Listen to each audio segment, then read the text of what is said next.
आज तो जैसे भारत पर खुशियों की बरसात हो रही है। हर एक क्षेत्र से भारत के लिए बम्पर खुशखबरी निकलकर सामने आ रही है, चाहे डिफेंस हो, फॉरेन पॉलिसी हो या फाइनेंस। हर मोर्चे पर हमें एक से बढ़कर एक जीत मिल रही है और इस वीडियो में फिलहाल हम बात करेंगे फाइनेंस को लेकर। दरअसल पिछले कुछ महीनों से भारत का खजाना आप जानते ही हैं कि तेजी से गिरा है। एक टाइम पर हमारा खजाना 701 बिलियन डॉलर हुआ करता था, लेकिन वो गिरते गिरते करीबन 625 बिलियन डॉलर तक आ गया था, यानी कि 75 बिलियन डॉलर से ज़्यादा की गिरावट थी। लेकिन पिछले हफ्ते इसमें कुछ सुधार देखने को मिला हमें, लेकिन इस हफ्ते तो कमाल ही हो गया। दरअसल भारत ने इतिहास के सारे रिकॉर्ड तोड़ते हुए एक ऐसा मुकाम हासिल कर लिया है जो हमने अपने पूरे इतिहास में कभी नहीं छुआ था, और वो है सोने का। दरअसल आप सभी लोग जानते होंगे कि भारत का जो खजाना होता है वो किसी एक चीज से नहीं भरता है, यानी कि ऐसा नहीं कि उसमें सिर्फ डॉलर या यूरो ही आपने भर दिया। उसमें कई कंपोनेंट्स होते हैं।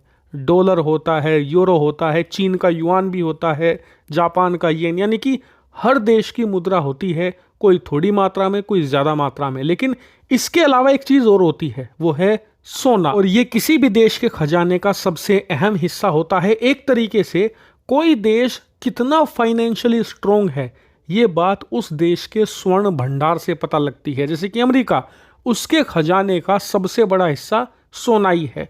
विदेशी जो मुद्राएं होती है, मुश्किल से 200-250 बिलियन उसके पास होती है, ज़्यादातर वो सोना रखता है। फ्रांस, ब्रिटेन, इनके खजाने में भी ज़्यादा सोना होता है। चीन ने भी हाल ही के सालों में सोने को अपने खजाने में ज़्यादा जगह दी है, क्योंकि वो पूरी तरीके से अमेरिकी डॉलर पर निर्भर थे। लेकिन भारत इस मामले में अब से 15 साल पहले तक बहुत पीछे हुआ करता था। बहुत ही छोटा हिस्सा था हमारे खजाने का सोना, लेकिन पिछले 7-8 साल में हमने इस पर ध्यान दिया और धीरे धीरे सोने को अपने खजाने में बढ़ाया। और आप जानकर बहुत खुश होंगे कि आज भारत ने इतिहास के सारे रिकॉर्ड तोड़ दिए हैं और हमारा जो स्वर्ण भंडार है ऑल टाइम हाई पर चला गया है। कितना? दरअसल भारत का स्वर्ण भंडार आज 71 बिलियन डॉलर पर चला गया है। जी हाँ, 71 बिलियन डॉलर हो चुका है भारत का स्वर्ण भंडार। कितनी बड़ी रकम है ये। दरअसल इतने सोने से आप पूरे नेपाल, भूटान, श्रीलंका, म्यांमार जैसे देशों की टोटल जीडीपी, टोटल इकोनॉमी खरीद सकते हो। इस धरती पर 100 से ज़्यादा ऐसे देश हैं जिनकी टोटल अर्थव्यवस्था इतनी नहीं है जितने भारत के पास सोना पड़ा हुआ है। और ऐसा नहीं है कि सिर्फ सोना ही बड़ा है। दरअसल भारत का ओवरऑल टोटल खजाना अब करीबन 1.5 अरब बढ़कर 631 बिलियन डॉलर पर पहुंच गया है, जो कि एक शानदार बढ़त है। क्योंकि पिछले कई महीनों से खजाना गिर रहा था, लेकिन इन 2 हफ्तों में, यानी कि पिछला हफ्ता और ये हफ्ता, इन दोनों हफ्तों ने शानदार रिकवरी दिखाई है। ना सिर्फ गिरावट को रोका, बल्कि मोमेंटम बढ़त की तरफ बनाया है, जिससे कि आने वाले हफ्तों में भी हम मेंटेन रखेंगे। हाँ, ये बात सही है कि भारत का रुपया डॉलर के सामने गिरा है, लेकिन ये ग्लोबल ट्रेंड है। आप इसमें किसी को भी जिम्मेदार नहीं ठहरा सकते। जब से ट्रंप राष्ट्रपति बने हैं, मैंने आपको पहले ही बता दिया था 2-2.5 महीने पहले कि भारतीय रुपये में आपको गिरावट देखने को मिलेगी, और अभी ये 90-91 रुपए तक भी आपको जाता दिखेगा।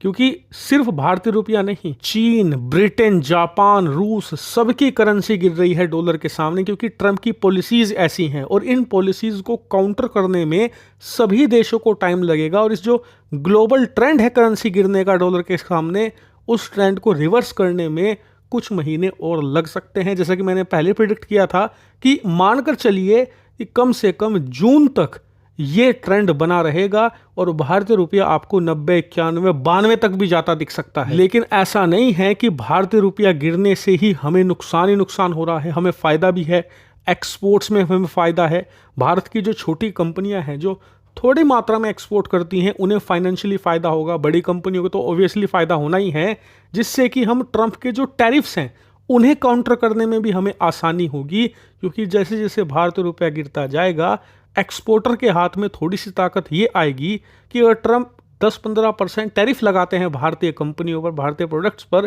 तो वो अपना मार्जिन कम करने में सक्षम हो जाएंगे। यानी कि अपना प्रॉफिट थोड़ा सा घटा लेंगे और उसे कंपनसेट कर लेंगे डॉलर के रेट से। इससे होगा ये कि अगर ट्रंप टैरिफ और टैक्स लगाते हैं 5-10% का, तो उससे भारतीय प्रोडक्ट अमेरिका में महंगे नहीं होंगे, पुराने रेट पर ही बिकेंगे और वो इनइफेक्टिव साबित होंगे।